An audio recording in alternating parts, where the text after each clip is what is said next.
Hello, everyone, and welcome to the third episode of Rated L for Lore, the podcast where I sit and talk at you about video game lore and popular gaming theories. My name is Ashley Day, and I am your host. It's just me and the sultry sounds of my voice. God, I am so sorry. Anywho, welcome to the third episode. Since it is day one and all three of these episodes have been released, if you have made it to this point, I kindly thank you. This has been a roller coaster to set up, and as I sit here recording this third episode, it's kind of nice to not be wildly researching and script writing and working on releasing 3 episodes at one time. I am going to say this now, but I will never be releasing 3 episodes on the same day again. This is just to kind of kickstart the podcast and put out a lot of content right away, so that way there is lots for you to enjoy. But without further ado, let's get into what episode 3 is about. So today on Rated L for Lore, we will be talking about Life is Strange. Just as a fair warning, this episode will be containing huge spoilers, primarily about the ending choice / ending of Life is Strange. So if you don't want that spoiled, don't listen, but also please take one for the team and listen anyway, because I would like to have listeners, please. Also, we won't be covering everything about Life is Strange in this episode. We're only going to be focusing on the main theories about how Max got her rewind powers. I will be giving a short little summary, but that's kind of it. We'll more than likely dive into this game more than once here on Rated L for Lore. So, Life is Strange is an episodic graphic adventure game that was released as 5 episodes throughout 2015. This is a game that deeply values exploring your surroundings as well as choice, with dialogue choices having the ability to affect the story with short-term or long-term consequences. Life is Strange is a game that constantly has the butterfly effect in mind. Your actions have consequences, and everything ties and weaves together in the story. Some things that turn out good in the immediate may evolve into something much worse later on. There are even some instances where not looking at a picture in a classmate's dorm room can drastically and negatively affect their life. By pointing this out, I mean that every little detail is important in this game. The game encourages you to look around and explore, and not just go from plot point to plot point, conversation to conversation, cutscene to cutscene, as other games do. Needless to say, this game gets pretty heavy. I find myself questioning even the smallest decisions as I play this game, just because you never know how it will affect the overarching story. In fact, there have been many times that while playing this game, it'll be one of the most seemingly small, dialogue options, and I will just sit there. I'll have to pause the game and just sit there thinking, what do I do? What could happen if I choose this? What could happen if I choose this? Which one do I choose? And I'm playing this game with my boyfriend, and this pisses him off endlessly, I'm pretty sure. Because I believe I'm in episode 2, maybe episode 3, but pretty sure it's episode 2. And yeah, I know you may be asking, why am I talking about this? Why am I spoiling the game for myself? Well, one, I already had my boyfriend spoil the game for me because it's going to take me forever to play this game. Much like it took me forever to get through Heavy Rain, which is a game we'll probably talk about at some point.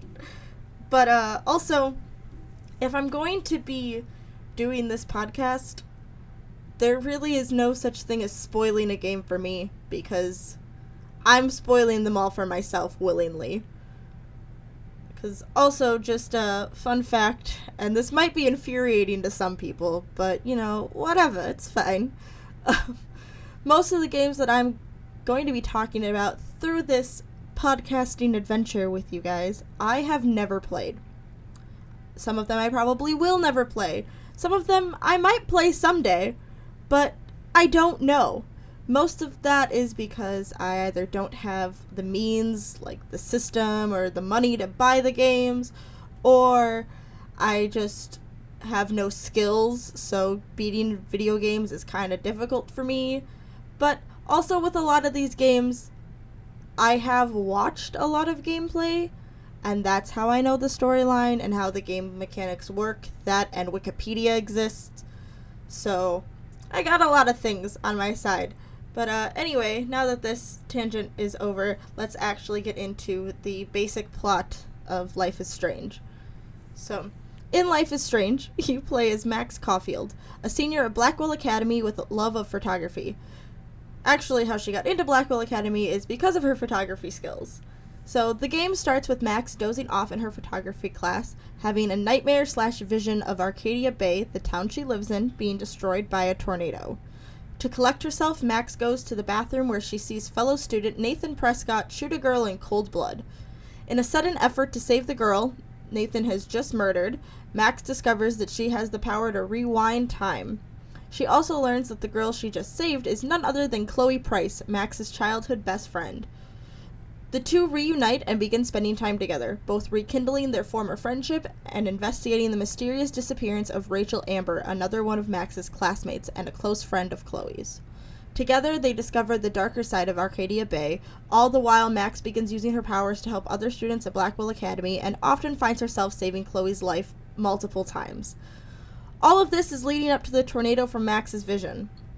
Max and Chloe then realize that it's both Max's powers that bring on the tornado and that Chloe was meant to die. Now, here is where the big spoiling choice is. You can just kind of skip ahead a little bit if you don't want this. Here, the player must decide to let the tornado destroy Arcadia Bay, killing many of its residents, including Chloe's mom, but saving Chloe, or to let Chloe die to save Arcadia Bay.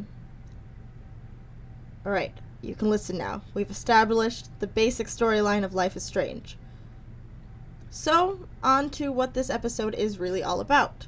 How and why Max got her rewind powers. I spent a fair amount of time perusing the internet and various forums on the internet to see what the leading theories on Max's powers are, as well as inserting my own thoughts here and there. So, these following theories come from a mix of the Steam community forums, Square Enix, I don't know how to say it, Square Enix forums, GameFAQs, Reddit, and YouTube. So our first theory is probably the shortest and most vague of our list of theories today, and it is the theory that Max's powers come from time itself, and that she was destined to have them. That's it. No other explanation. Our second theory is also rather short and pretty vague, and this is the theory that Max's powers came from the Tobanga totem that is located at the dormitory grounds of Blackwell Academy. So different people kind of believe that this totem is the reason for her powers because it feels like mysterious forces are at play in Arcadia Bay. Different players also cite Max mentioning the totem in nearly every episode as giving it some significance to the story. It is also theorized that it isn't just a Native American artifact, but a magical Native American artifact. Personally, I don't really buy into this theory all that much. Just, it seems pretty half-baked to me. But make of it what you will. Our third theory is much more believable to me than our first two, and honestly, I hadn't even thought about it until I started researching these different theories. This theory is that it was Rachel who gave Max her powers. It was unclear to me if this theory means that Rachel had rewind powers herself and then passed them on to Max after her death, or if Rachel's spirit gave Max her powers. But Rachel's spirit giving Max her powers seems to make more sense to me, and you will see why. So, the reasoning behind why Rachel would give Max these powers would be to help Chloe find answers and give her some closure, as well as getting justice for Rachel herself. There are a couple things that help this theory fit in with the game as well.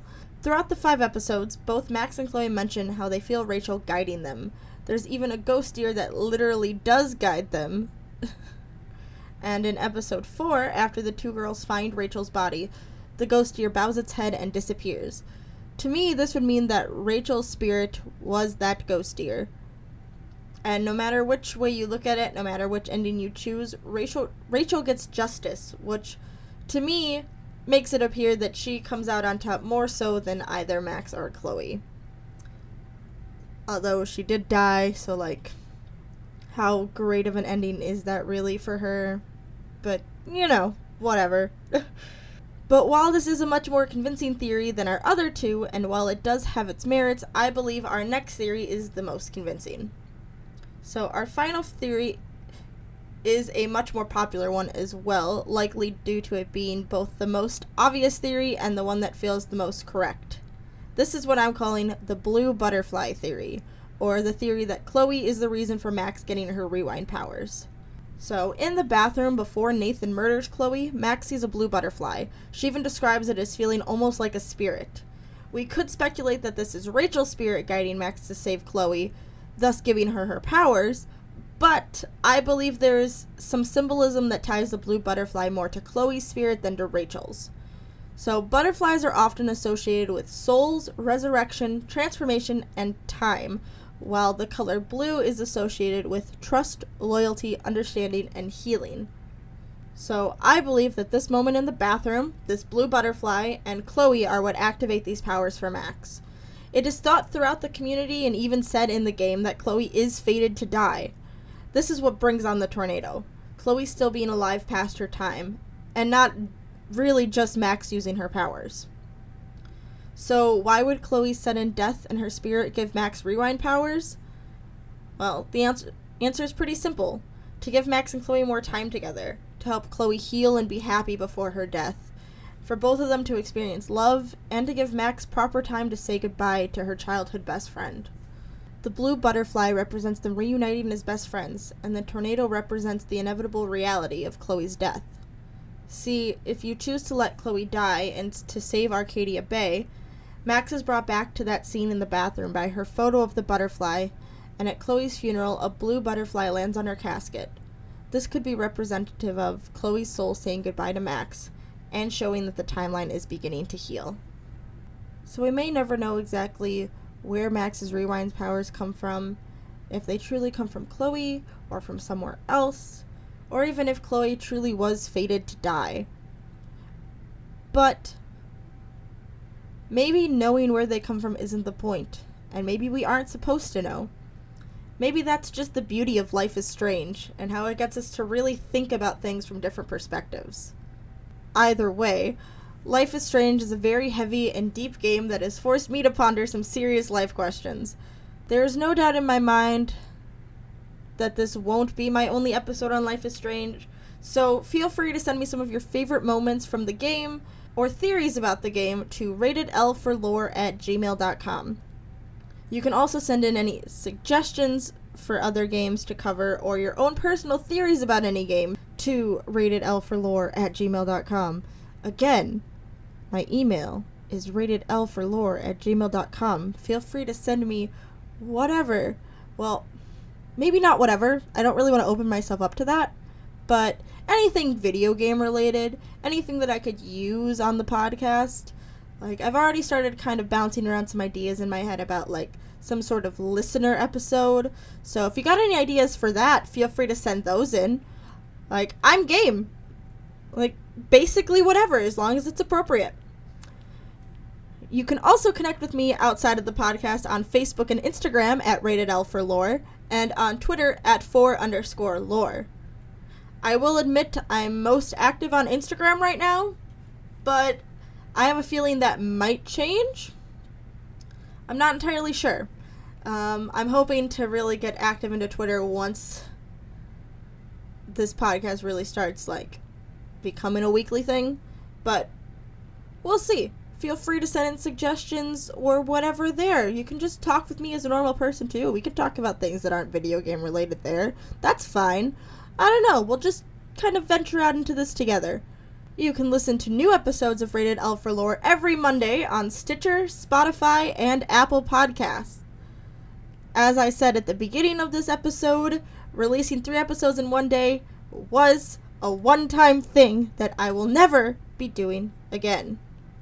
seriously, it was just a lot. Plus working a full-time job on top of it, plus helping a friend start off his own creative career thing outside of work. I do a lot, man. I do a lot with my time. Yeah, that being said, I also thank you for bearing with me as I get into the swing of podcasting. I know it's been kind of rough, and with releasing 3 episodes on one day, I don't really have any feedback between the episodes, so if the first 3 kind of seem lackluster in quality, or things kind of change as the weeks progress, and I do new things, I get more feedback, then, just remember, these first 3 are a trial run, basically. Me just recording them all at one time and then releasing them all at one time. So it's a learning process. There's a learning curve involved, and I'm just doing my best. But I appreciate you for sticking along anyway, especially if you have made it this far. And I hope that you will join me again next week. Also, if you would like to help out the podcast, please, please, please leave a 5-star review on Stitcher or Apple Podcasts, since Spotify doesn't really have any features for that yet. But that will help me out more than you could ever know. Seriously, I would greatly appreciate it. And, if you leave some funny, entertaining reviews, maybe I'll even read them on the show. Who knows? Again, we're just testing the waters here, learning new things and trying things out. So we'll see as we embark on this crazy journey together. So once again, for the last time in this episode, thank you for joining me. I am Ashley Day, and I will see you guys next week for episode 4.